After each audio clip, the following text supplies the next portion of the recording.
Bismillahirrahmanirrahim. Alhamdulillahirabbil alamin. Allahumma shalli wa sallim wa barik ala Muhammad wa ala ali Muhammad.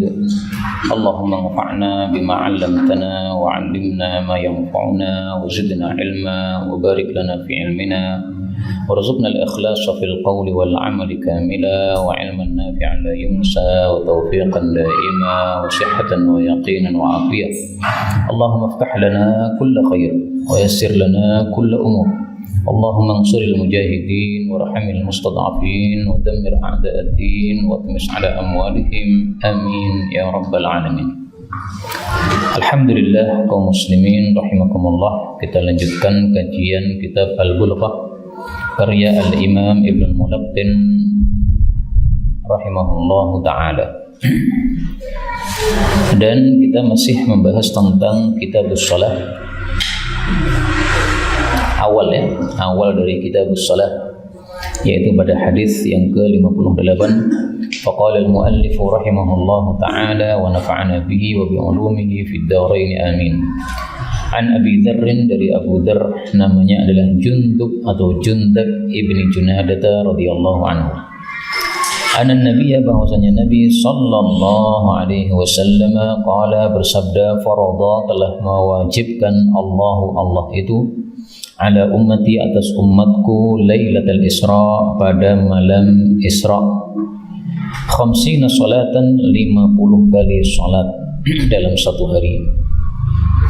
Falam azal, maka tidak henti-hentinya, uraji'uhu, saya kembali kepada Allah subhanahu wa ta'ala, wa as'alahu, dan saya minta kepada Allah subhanahu wa ta'ala at-takhfifa, diringankan, hatta sehingga ja'alaha, Allah menjadikan salat itu khamsan, 5 kali, fi kulli yaumin, dalam setiap hari, wa lailatin, dan malam, wa qala, dan Allah mengatakan, dia salat ini khamsun, 5 kali, wahunna, tetapi mereka itu khamsun, 50 kali, yaitu dalam bab pahalanya seperti 50 kali. Kaum muslimin rahimani wa rahimakumullah, hadis ini merupakan dalil bahwa salat yang wajib itu adalah hanya 5 kali dalam sehari. Selain itu tidak ada yang wajib. Kalaupun ada yang wajib selain 5 ini wajibnya sifatnya bukan fardu ain tapi fardu kifayah. Contohnya apa? Salatul janazah. Nah, ini fardunya fardu kifayah. Contoh lain apa? Salatul idain. Bagi yang berpendapat wajib, maka wajibnya bukan fardu ain tapi fardu kifayah. Adapun yang lain-lain, nah ini adapun yang fardu ain ini cuma 5 ini saja. Dan ini mendapat mayoritas para ulama rahimahumullah ta'ala. Kenapa? Karena dalam hadis ini disebutkan salat yang wajib cuma 5, dan Allah subhanahu wa ta'ala mengatakan la yubaddalul qawlu ladayya hunna khamsun wa hunna khamsun. Salatnya cuma 5, pahalanya 50. La yubaddalul qawlu ladayya, tidak akan diubah-ubah perkataan itu di hadapan saya. Jadi ketetapannya ini tidak akan diubah.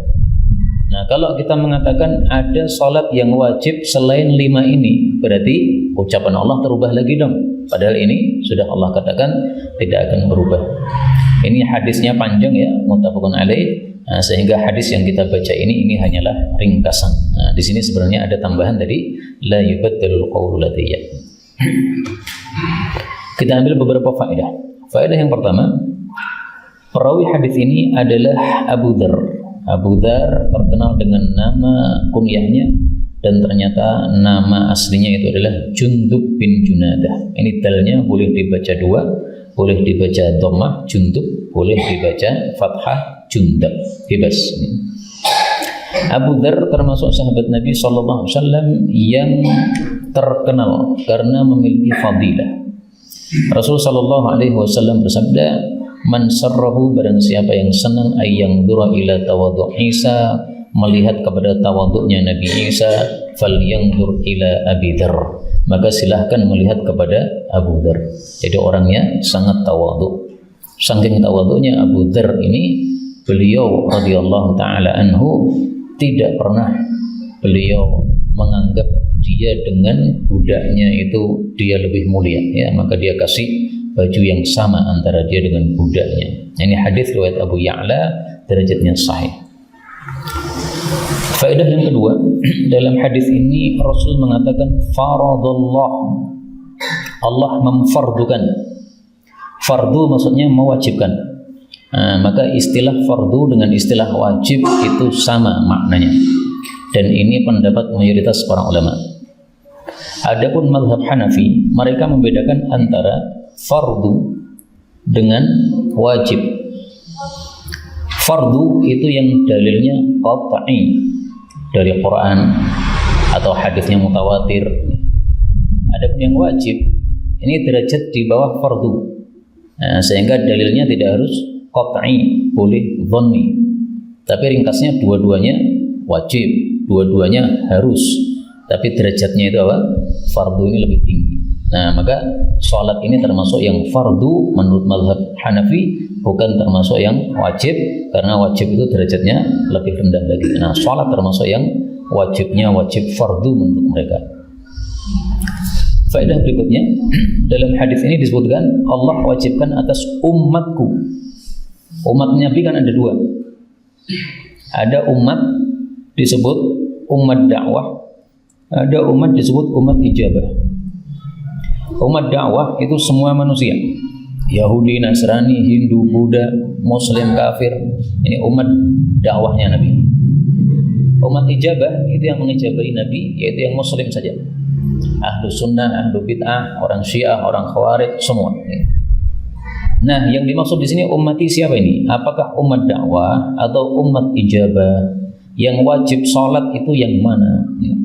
Nah, diperselisihkan oleh para ulama. Pendapat yang populer adalah bahwa yang wajib ini adalah umat ijabah, sehingga orang-orang kafir itu tidak wajib sholat. Maksudnya kita tidak disuruh untuk menyuruh mereka sholat. Mereka tidak sholat memang karena kafir. Mereka punya kewajiban yang lebih besar daripada sholat, yaitu masuk Islam. Begitu mereka sudah masuk Islam, nah baru kita suruh untuk sholat. Selama belum masuk Islam, tidak kita suruh untuk sholat. Ini hukum dunia. Tapi kalau hukum di akhirat nanti, maka mereka termasuk orang-orang yang disiksa di dalam neraka karena tidak melakukan sholat. Jadi hukum dunianya mereka tidak wajib sholat, tetapi hukum akhiratnya mereka wajib sholat, sehingga mereka disiksa di dalam neraka gara-gara tidak sholat. Surat Al-Muddathir ayat 42, ma salakakum fi saqar qalu lam naku minal musallin. Kenapa kalian masuk neraka Saqar? Karena kami tidak sholat. Faedah berikutnya, yang dimaksud malam Isra itu adalah malam ketika Rasulullah SAW berjalan dari Mekah menuju ke Baitul Maqdis. Kemudian setelah itu dilanjutkan dari Baitul Maqdis ke langit. Nah, pas ke Baitul Maqdis ini Isra, pas ke langit namanya Mi'raj. Maka disebut Isra dan Mi'raj. Mi'raj tidak disebutkan dalam Quran, tapi Isra disebutkan di dalam Al-Quran. Subhanalladzi asra bi'abdihi laylan minal masjidil haram ilal masjidil aqsa. Adapun Mi'raj disebutkan dalam hadis yang sahih, ya. Nah, maka Isra ini yang itulah yang dimaksud oleh Nabi dalam hadis ini. Ini kejadiannya ketika Nabi masih berada di Makkah sebelum hijrah ke Madinah. Faedah berikutnya, dalam hadis ini disebutkan 50 salatan, 50 kali salat. Mari kita hitung, satu hari ada 24 jam, disuruh kita salat 50 kali. Berarti kira-kira setiap setengah jam kita disuruh salat. Ini kehendak Allah pertama kali. Tapi karena melihat umat Nabi itu lemah-lemah, akhirnya Allah izinkan, ya sudahlah, ya enggak 50, tapi cuma 5 saja. Maka dari sini kita ambil pelajaran bahwa sebenarnya Allah menghendaki kita itu untuk memperbanyak salat. Maka mari keinginan ini kita lakukan, karena Rasulullah SAW bersabda, as-salatu khairu mawdu'. Salat itu adalah amal disyariatkan yang terbaik. Faman istata'a ay yastakthir, siapa yang mampu memperbanyak salat, maksudnya salat sunnah, falyastakthir, hendaklah memperbanyak salat sunnah. Hadis riwayat Tabarani. Memperbanyak. Nah, sekarang banyak itu untuk ibadah salat itu berapa? Mari kita hitung lagi. Di awal Islam, salat itu diwajibkan cuma 2 rakaat. Kalau 50 kali, berarti 50 kali 2, 100 rakaat. Jadi tampaknya di awal dulu Allah menghendaki kita salat setiap hari 100 rakaat. Maka saya ambil kesimpulan, salat yang banyak, salat sunnah yang banyak itu adalah kalau kita salatnya sesuai kehendak awal Allah dulu, yaitu 100 rakaat. Bisa enggak Pak kita salat sunnah 100 rakaat sehari semalam? Mari dihitung deh. Salat tahajud 11, duha bilang 4, 15, napa mulai? Qabliyah, ba'diyah. Berarti berapa? 12 nih. Nah, totalnya berapa ini? 11 tambah 4, 15 tambah 12, 27. Nah, baru 27 Pak. Masih kurang banyak ini. 100. Nah, coba dalam bulan Ramadan nanti kita bisa enggak salat sunnah 100 rakaat? Insya Allah kalau bulan Ramadan kita akan semangat. Insya Allah bisa mencoba salat sunnah 100 rakaat dalam sehari semalam. Saya tampilkan di sini perkataan Imam Tirmidzi tentang salat tarawih yang dilakukan oleh para salaf. Ternyata mereka salatnya ada yang 40 rakaat. Wa ra'a ba'duhum, sebagian ulama berpendapat ayyusalliya salat tarawih itu 41 rakaatan, 41 rakaat ma'al witir, bersama salat witirnya. Wa huwa qaulu ahli Madinah, itulah pendapat ulama Madinah. Wal amalu ala hadza indahum bil Madinah, dan itulah yang dilakukan tarawih di kota Madinah zaman dulu, zamannya Imam Tirmidzi. Nah, malamnya sudah dapat 41, berarti siangnya tinggal nambah 60, ya, pas 100. Ini kalau kita hitung ya, 50 kali salat kali 2 rakaat. Nah, berarti 100 kali salat. Faedah berikutnya, dalam hadis ini disebutkan lam azal uraji'u. Saya tidak henti-hentinya kembali kepada Allah minta untuk diringankan. Ini kembalinya beliau ini atas perintah Nabi Musa. Karena beliau naik ke langit paling atas, kemudian bertemu dengan Allah. Allah menyampaikan kewajiban salat 5 waktu, 50 kali, kemudian turun ketemu Nabi Musa. Nah, ketika Nabi Musa ditanya, apa kewajiban dari Allah? Wajib salat 50 kali. Kata beliau, umatmu nggak akan kuat, minta lagi sama Allah sana. Nah, dari sini kita ketahui bahwa Nabi Musa punya jasa kepada kita, Pak. Seandainya Nabi Musa tidak nyuruh Nabi Muhammad SAW untuk balik, tampaknya sholatnya itu masih tetap seperti semula 50 kali sholat. Napa mboten dengkelan kita. Nah, maka ada hadis tentang Nabi Musa. Aktsiru minas sholati ala Musa, perbanyaklah selawat kepada Nabi Musa. Fama ra'aitu ahadan minal anbiya, saya tidak melihat seorang pun nabi ahwata ala ummati, yang lebih membela umatku minhu, daripada Nabi Musa alaihi salatu wassalam. Ini hadis riwayat Ibnu Asakir, derajatnya memang dhaif, tapi sesuai dengan fakta pada kejadian Isra Mi'raj tadi. Faedah berikutnya, Rasulullah mengatakan as'aluhu takhfif, saya minta kepada Allah untuk diringankan. Ini bukan karena beliau keberatan, bukan, tapi karena kasihan kepada umatnya. Kalau beliau sendiri orangnya kuat ibadah, jadi orang itu kalau imannya kuat, maka amalnya juga akan kuat. Imannya lemah, amalnya akan lemah. Maka dari sini kita juga ambil pelajaran, berarti iman kita ini belum kuat, karena kita lemah-lemah dalam beramal. Kalau iman kita kuat, ya amal kita akan kuat juga. Rasulullah SAW bersabda, orang beriman ada 2 macam. Al-mu'minul qawiyyu, orang beriman yang kuat. itu lebih baik dan lebih dicintai oleh Allah daripada orang beriman yang lemah. Nah, kuat dan lemah ini bukan dalam bab badan, ini bukan, Pak. Allah nggak pernah lihat badan kita. Yang dilihat apa? Amal. Nah, maka al-qawiyyu yang kuat ini maksudnya amalnya kuat atau imannya kuat. Karena iman dengan amal ini kaitan. Imannya kuat, amalnya kuat. Imannya lemah, amalnya lemah. Mari kita lihat apa yang dilihat oleh Allah Subhanahu wa taala dari manusia. Rasul sallallahu alaihi wasallam bersabda, "Walakin yanzuru ila qulubikum wa a'malikum."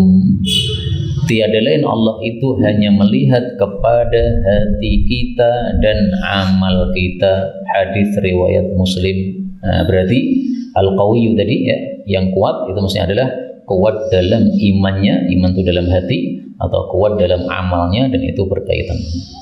Nah, maka takhfif di sini ini untuk meringankan bagi umat beliau, bukan untuk beliau sendiri kalau beliau sebenarnya kuat. Faedah berikutnya, dalam hadis ini Allah katakan hiya khamsun, salatnya memang cuma 5, wa hunna khamsun, tapi pahalanya 50. Maksudnya 1 dibalas 10. Dan ini sesuai dengan surat Al-An'am. Man jaa'a bil hasanati falahu 'ashrun amsaluha. Barang siapa yang datang besok di akhirat membawa satu kebaikan, dia mendapatkan 10 kali lipatnya. Ini adalah minimal pelipat gandaan pahala. Maksimalnya berapa? Enggak ada batas. Dari mana taunya enggak ada batasnya? Allah Subhanahu wa taala mengatakan wallahu yudha'ifu liman yasha, dan Allah itu melipat gandakan untuk siapapun yang dia kehendaki. Artinya tidak ada batasnya, karena terserah Allah Subhanahu wa taala, tidak disebutkan di sini berapa batasannya. Kita lanjutkan hadis 59. Wa an Abi Mas'ud Uqbah bin Amr al-Ansari radhiyallahu anhu qala sami'tu, aku mendengar an-Nabiy sallallahu alaihi wasallam yaqulu, bersabda, nazala, telah turun Jibril, malaikat Jibril, fa ammani, lalu dia mengimami saya. Fa shallaitu, lalu saya salat ma'ahu bersama malaikat Jibril. Fa hasaba, lalu Nabi menghitung bi asabihi, dengan jari-jari beliau, khamsa salawatin, 5 salat. Jadi beliau sambil menjelaskan sambil mengacungkan jari ini, Pak, 5. Jadi maksudnya salat 5 waktu diimami malaikat Jibril. Kita ambil beberapa faedah. Faedah yang pertama, hadis ini diriwayatkan oleh Abu Mas'ud, namanya Uqbah bin Amr al-Ansari. Dalam kitab Arba'in Al-Ansari Al-Badri. Tapi di sini tidak ditambahkan Al-Badri oleh Imam Ibnul Mulaqqin. Kenapa? Karena Al-Badri itu biasanya bermakna orang yang ikut dalam perang Badar. Sementara Uqbah bin Amr ini tidak pernah ikut perang Badar. Dia disebut Al-Badri itu karena rumahnya di Badar. Makanya beliau tidak tuliskan Al-Badri di sini supaya kita nggak salah paham. Kalau Imam Nawawi menambahkan dalam Arba'in, an Abi Mas'udin Uqbah bin Amr al-Ansari al-Badri. Nah, Imam Nawawi mengatakan Al-Badri, apakah beliau berpendapat dia termasuk orang yang ikut perang Badar atau tidak? Wallahu a'lam. Yang jelas ini masalah khilafiyah. Mayoritas ulama mengatakan Uqbah ini tidak ikut perang Badar, tapi rumahnya di Badar. Imam Bukhari mengatakan Uqbah ini ikut perang Badar. Silahkan lihat dalam kitab Sahih Bukhari, beliau menampilkan dalil bahwa Uqbah ini termasuk orang yang ikut dalam perang Badar. Wallahu a'lam bis-shawab. Faedah berikutnya, nazala Jibril, malaikat Jibril turun itu dari atas ke bawah. Maka maksudnya turun dari langit, karena malaikat itu rumahnya di langit. Dalam Al-Quran Allah sebutkan tentang turunnya malaikat pada surat Maryam ayat 64. Wa ma natanazzalu, dan tidaklah kami para malaikat turun illa bi amri rabbik, kecuali dengan perintah Allah Subhanahu wa taala. Berarti di sini nazala Jibril, Jibril turun itu atas perintah Allah. Jibril artinya adalah hamba Allah, karena Jibr ini hamba, kemudian il itu artinya Allah. Tapi kemudian hamzahnya dihapus Pak, menjadi Jibril. Karena ini ringkasan. Kalau tidak diringkas jadinya gini. Jabroil. Jabro ya, artinya hamba, kemudian il Allah, hamba Allah. Malaikat Jibril bisa dipanggil 4 panggilan. Jibril, Jabril, Jabroil, Jabroil 4 ya. Ini Ji boleh juga diganti dengan fathah Ja. Terus di sini Jabroil boleh juga hamzah ya-nya dihapus menjadi Jabroil. Jabroil. Jabroil, ra-nya pendek ya. Jabroil sama Jabroil. Jabroil panjang sama pendek yang i-nya. Ini semuanya nama-nama untuk malaikat Jibril, maknanya sama tapi bacaannya berbeda-beda. Faedah berikutnya, fa'ammani, malaikat Jibril mengimami saya. Ini kejadiannya setelah Isra Mi'raj. Jadi naik ke langit, dapat kewajiban salat 5 waktu, kemudian turun ke bumi, maka pada waktu zuhur malaikat Jibril turun ke bumi. Setelah itu mengimami Nabi SAW selama 2 hari. Pada hari pertama mengimami salat 5 waktu dari zuhur sampai subuh pada awal-awal waktu. Awal waktu zuhur, awal waktu asar, awal waktu maghrib, awal waktu isya, awal waktu subuh. Pada hari yang kedua mengimami lagi tapi di akhir-akhir waktu. Akhir waktu zuhur, akhir waktu asar. Kemudian setelah selesai 2 hari ngimami, beliau mengatakan as-salatu baina hadaini ya. Salat yang saya lakukan itu membatasi ini yang awal waktu, yang akhir waktu. Sehingga jangan sampai keluar dari waktunya. Jangan salat sebelum waktunya, jangan salat keluar dari waktunya. Maka dari sini kita ambil pelajaran apa? Bahwasanya pelajaran yang paling bagus itu dengan cara dipraktekkan langsung. Malaikat Jibril tidak menjelaskan dengan kata-kata, tapi dengan praktek. Yuk Muhammad, saya imami caranya sholat 5 waktu yang kemarin diwajibkan Allah itu caranya gini. Dimulai dari awal-awal, kemudian dari akhir-akhir waktu. Ini supaya lebih jelas untuk mengetahui waktu-waktu sholat tersebut. Maka Imam Nawawi mengatakan mengajarkan ilmu dengan dipraktekkan langsung itu lebih membekas daripada hanya kata-kata. Faedah berikutnya, dalam hadis ini disebutkan fahasaba bi asabihi. Beliau menghitung dengan jari-jari beliau. Gini.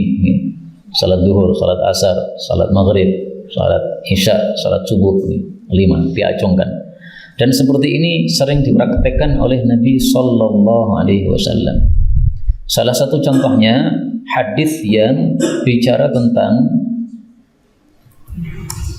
cacat pada korban yang tidak sah ada berapa? Ada 4.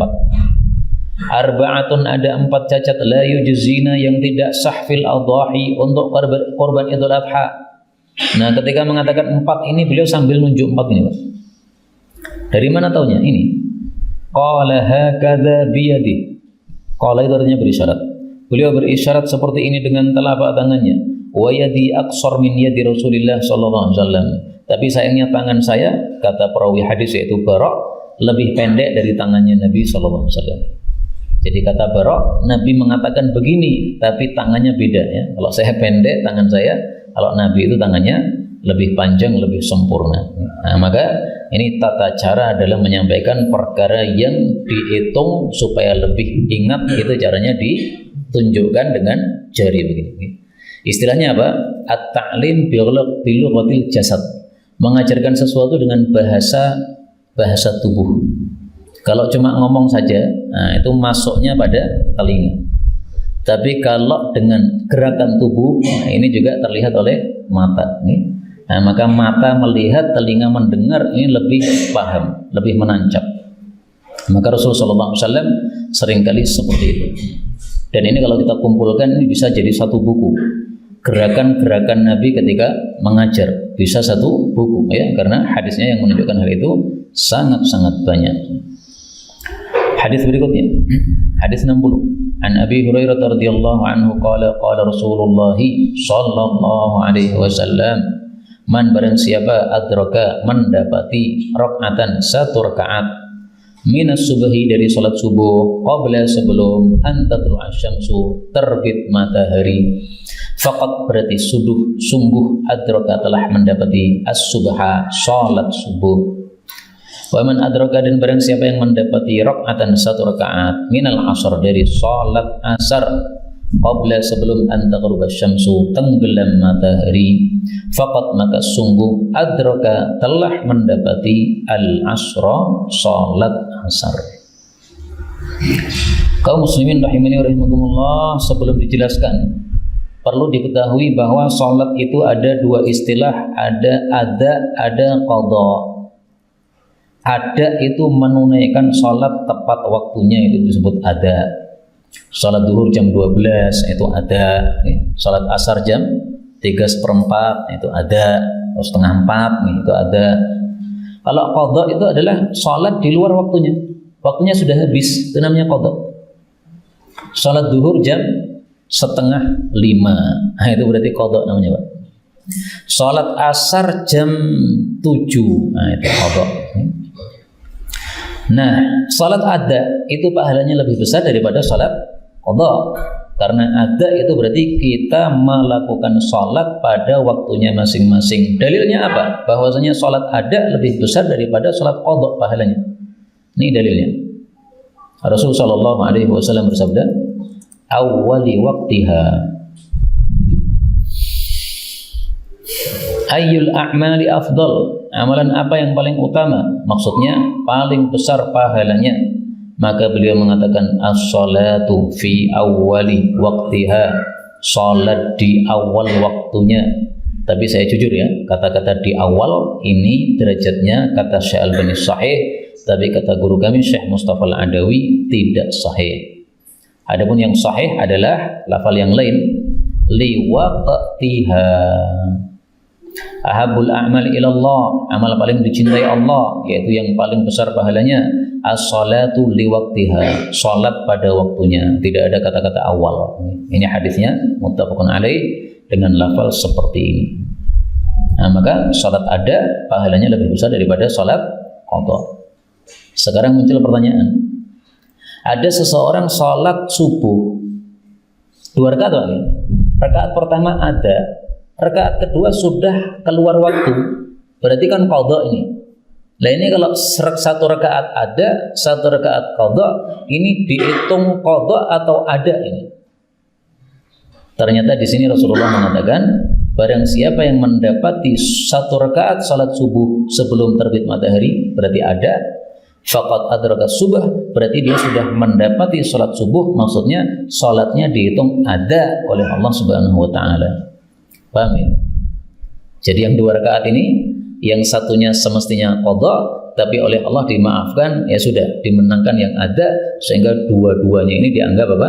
Ada. Pahalanya dianggap sama. Tapi kata-kata ini, siapa yang mendapati 1 rakaat dari salat subuh sebelum terbit matahari, ini tidak berlaku untuk orang-orang munafik ini, Pak. Ini maksudnya untuk orang yang tertidur atau lupa. Panjenengan lupa belum sholat subuh, mengiranya sudah. Kenapa? Karena habis tahajud panjenengan tidur, kemudian dalam mimpi itu sudah sholat subuh, Pak. Kemudian bangun-bangun jam 5 nih. Nah, merasanya sudah sholat subuh. Kemudian dibilangi sama istri, "Loh Mas, belum sholat." "Loh sudah, tadi yang ngimami Pak Fulan nih." "Oh enggak, tadi enggak keluar rumah kok, masih merem terus nih." "Oh iya, berarti saya mimpi nih." Nah, begitu dia sholat 1 rakaat, tiba-tiba terbit apa? Matahari. Itu maksudnya. Tapi kalau orang munafik, ini enggak berlaku hadis ini. Bagaimana salatnya orang munafik? Kita lihat sabda Nabi sallallahu alaihi wasallam. Tilka salatul munafik. Itu salat menyengaja di akhir waktu, itu adalah salatnya orang munafik. Yajlisu, dia duduk, yarqubu syamsa, menunggu matahari, hatta idza kanat baina qarnay syaitan, kalau matahari sudah mulai terbit, qama, dia baru salat. Fanaqaraha arba'an, lalu salatnya dicepat-cepatkan 4 rakaat. La yadhkurullaha fiha illa qalila, tidak ingat kepada Allah di dalamnya kecuali sedikit. Ini maksudnya, maksudnya salat asar ya.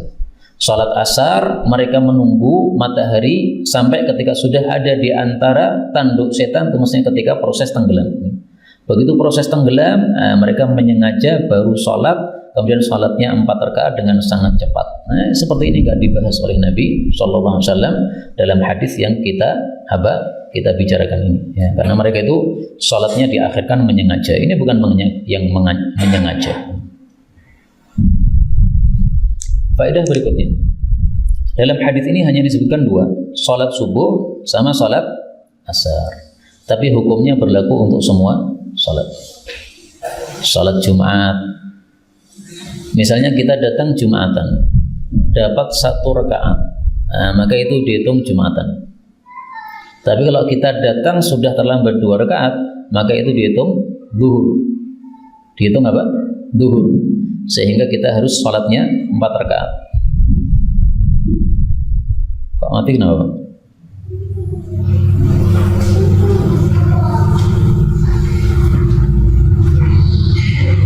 Rak'atan minal jumu'ah. Man adraka rak'atan minal jum'ah. Barang siapa yang mendapati 1 rakaat dari Jumat, shalla ilaiha ukhra, maka silahkan dia menambah 1 rakaat lagi, berarti masih dapat Jumatnya. Man adraka rak'atan minal jumu'ah falyusalli ilaiha ukhra. Hadis riwayat Ibnu Majah dan Hakim dari Abu Hurairah, derajatnya sahih.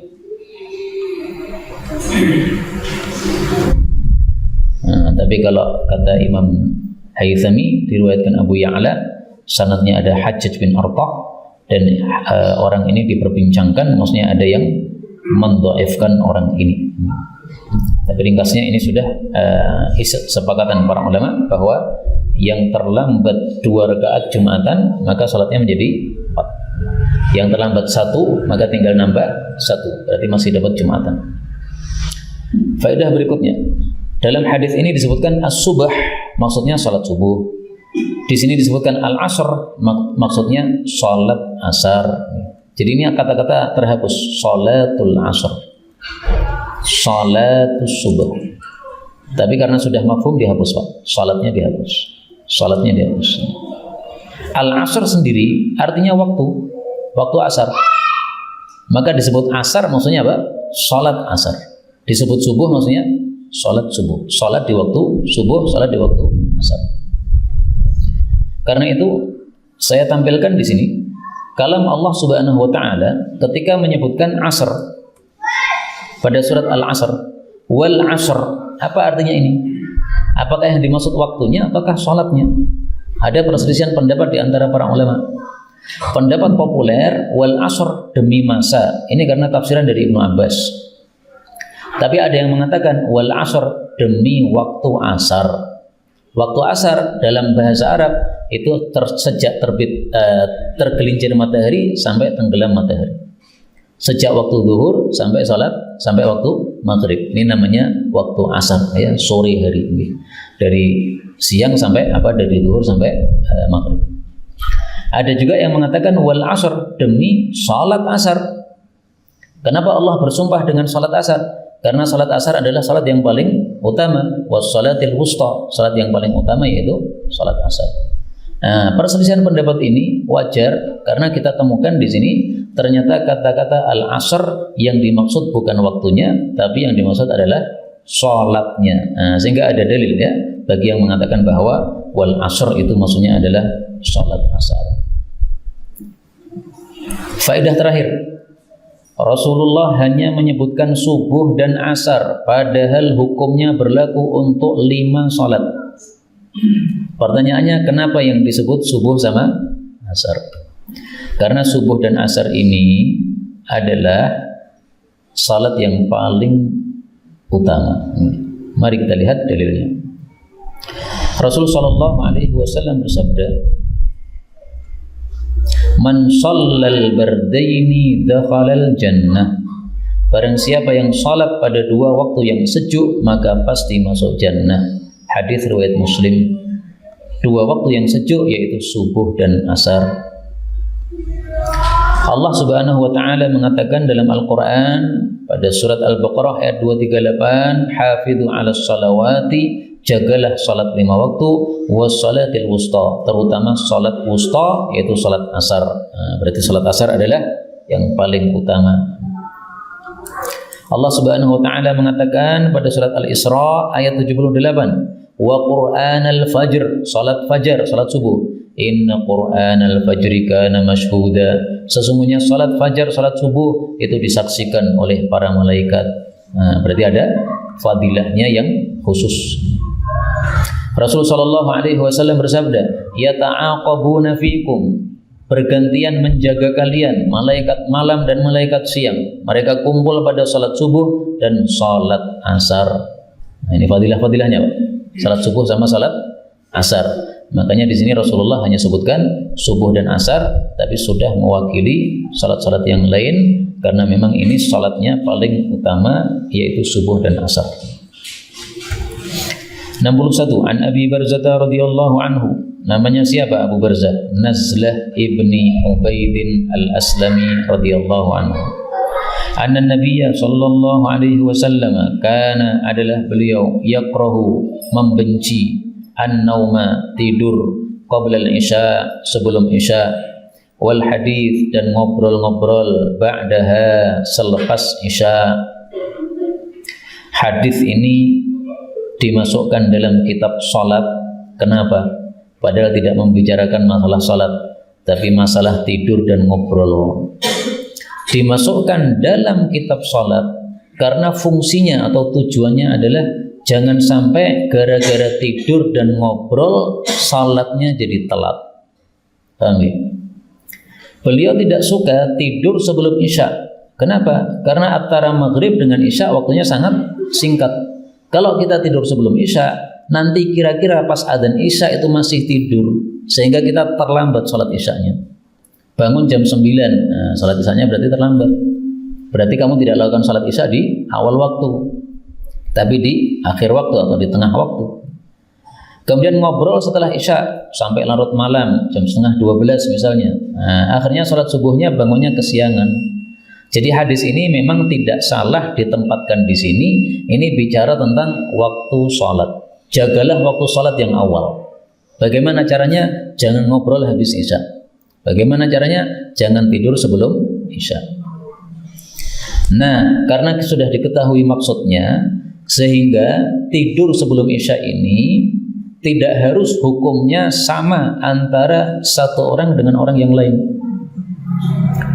Kita habis maghrib ngantuk dahsyat, Pak, karena seharian penuh ini ngecor misalnya.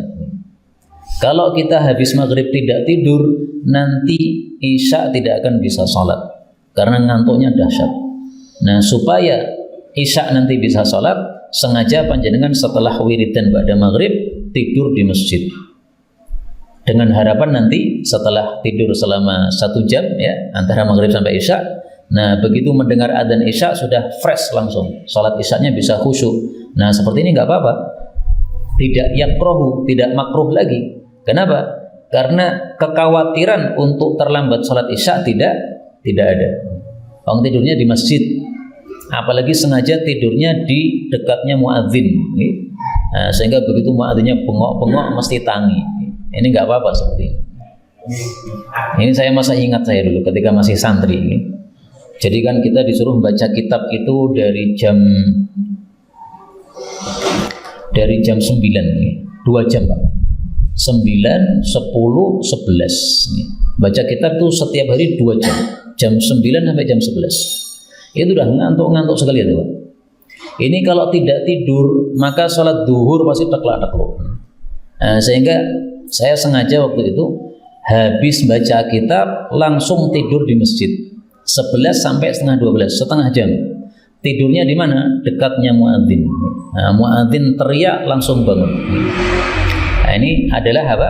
Cara bagaimana supaya kita tidur sebelum sholat tapi tidak sampai terlambat sholat. Yakrohnya berarti tidak sampai haram. Yakroh ini bukan haram, tapi makruh. Ada makruh, ada haram, sama-sama dilarang. Nah, dalil makruh salah satunya ini, kana yakrohu. Ini dalil makruh. menurut sebagian guru kami ya. Jadi istilah makruh dalam hadis Nabi itu kadang-kadang bermakna haram, kadang-kadang bermakna makruh betul. Nah, guru kami mengatakan ini contoh kata-kata makruh dalam hadis Nabi yang maksudnya adalah makruh bukan haram. Saya tampilkan dalil lain di mana Allah Subhanahu wa taala menyebutkan makruh tapi maksudnya haram.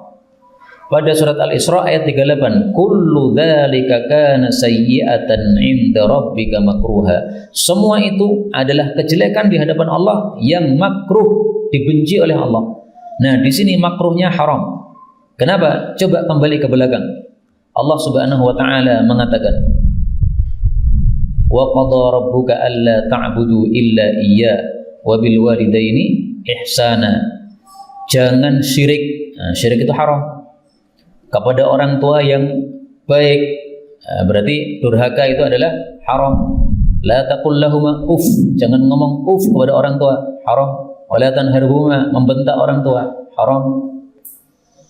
Apalagi ini? Wala tubadzir tabdzira, haram. Kemudian wala taj'al yadaka maghlulatan ila 'unuqika, pelit, haram. Pelit yang sampai apa? Meninggalkan kewajiban. Wala taqtulu auladakum, jangan bunuh anak, ini haram. Wala taqrabuz zina, jangan mendekati zina. Ini kalau kita rinci semuanya itu kita perhatikan semuanya amal-amal haram. Enggak ada yang amal makruh, enggak ada. Semuanya amal-amal yang haram. Nah, maka makruh di sini adalah makruh haram. Tapi kalau yang di sini ini makruh yang makruh betul-betul makruh. Apakah ada contoh lain dalam hadis kata-kata makruh maksudnya ya makruh? Sebagian guru kami mengatakan ini contohnya. Innallaha ta'ala harrama 'alaikum uquqal ummahat wa wa'dal banat wa man'an wahat wa kariha lakum qila wa qala wa kathratas su'al wa idha'atal mal. Nah, kata sebagian guru kami, harrama di sini haram, kariha di sini makruh. Meskipun ini tidak sepakat penjelasannya.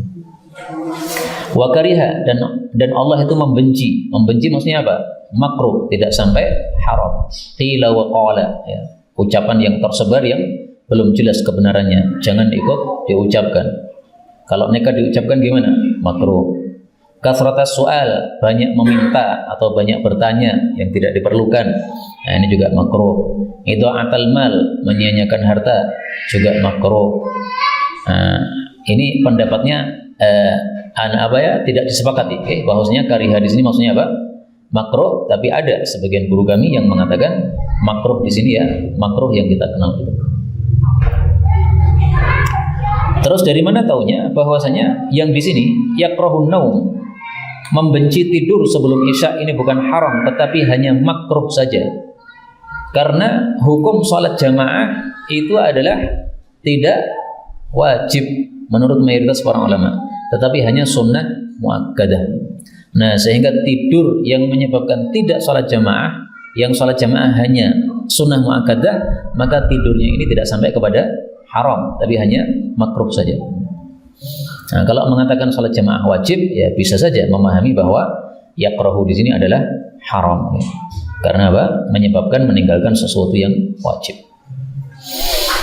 Faedah terakhir dalam hadis ini disebutkan al-haditsa ba'daha, ngobrol setelah isya itu makruh. Apakah ada pengecualian? Mari kita lihat penjelasan Al-Imam Al-Bukhari di dalam kitab sahihnya tentang ngobrol ba'da isya. Beliau mengatakan babus samar fil ilm, bab ngobrol malam hari dalam bab ilmu. Maksudnya boleh karena dilakukan oleh Nabi sallallahu alaihi wasallam. Babu ma yukrahu minas samar ba'dal isya, bab makruh ngobrol-ngobrol setelah isya. Babus samar fil fikhi wal khair ba'dal isya, bab ngobrolkan fikih malam-malam dan kebaikan setelah isya. Maksudnya apa? Boleh karena dilakukan oleh Nabi sallallahu alaihi wasallam. Babus samar ma'ad dhaif, bab ngobrol malam hari bersama tamu wal ahl dan istri. Maksudnya boleh karena diperlukan. Nah, ini semuanya dalil-dalil menunjukkan bahwa yakrahu di sini bukan haram, Pak. Maksudnya hanyalah apa? Makruh. Kalau haram ya tidak akan dilakukan oleh Nabi. Tapi ternyata Nabi melakukannya, ya, untuk ilmu, untuk tamu, untuk keluarga. Apa contohnya obrolan Nabi bersama istri malam hari? Mari kita tilik. Contoh obrolan Nabi bersama istri malam hari dalam kitab Syama'il Muhammadiyah. Imam Tirmidzi mengatakan, babu ma jaa fi kalami Rasulullah sallallahu alaihi wasallam, tentang obrolan Nabi fis samar, pada waktu malam hari. Aisyah menceritakan, Rasulullah menceritakan pada suatu malam kepada istri-istri beliau satu cerita. Lalu sebagian istri beliau berkomentar, seolah-olah cerita ini adalah cerita khurafat. Nah, khurafah itu nama orang, Pak. Maka Nabi SAW bertanya, atadru nama khurafah? Kamu tahu enggak sih khurafah itu siapa? Khurafah itu seorang laki-laki dari suku Adirah. Dia dibui, ditawan oleh orang-orang jin di masa jahiliyah. Lalu dia tinggal bersama para jin beberapa lama.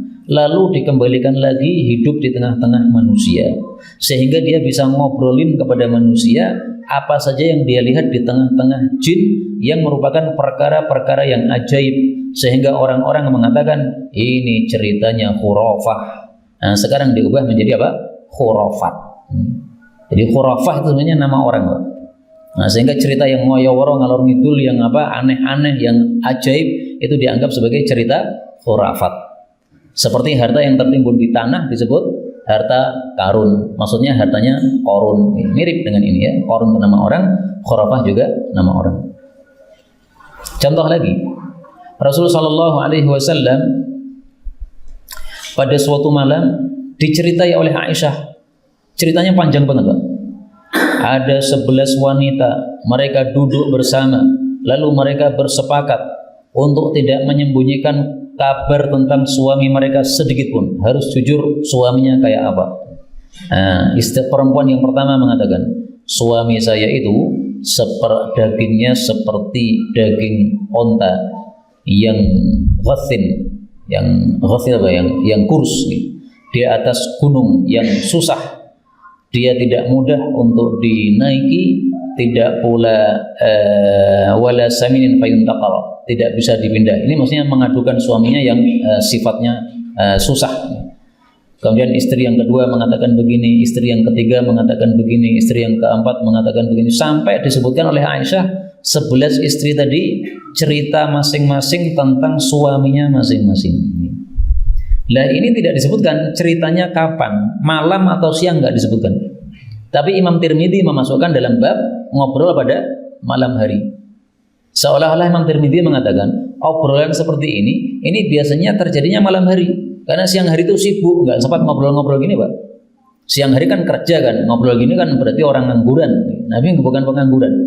Nah, pas sudah malam, sudah semua pekerjaan selesai, tidur di atas tempat tidur, kemudian Aisyah cerita, Nabi mendengarkan. Jadi hadis ini mengandung dua makna. Makna yang pertama, boleh ngobrol sama istri malam hari sebelum tidur, ya, tapi jangan sampai menyebabkan telatnya sholat tahajud, telatnya sholat subuh. Ini kan ngobrol seperti ini kan tidak sampai berjam-jam, Pak. Meskipun ceritanya sampai 11 istri, ini ya panjang, ya, mungkin beberapa menit, ya, 5 menit atau 10 menit. Ya. Kemudian yang kedua menunjukkan bahwa Nabi itu kalau diceritai itu diam, mendengarkan. Maka ini cara terbaik kalau kita bersama istri, dia cerita jangan dipotong, dengarkan terus sampai selesai baru kita tanya, wes rampung. Nah itu istri senang banget ya, Pak. Tapi baru cerita sedikit dipotong, males deh ceritanya.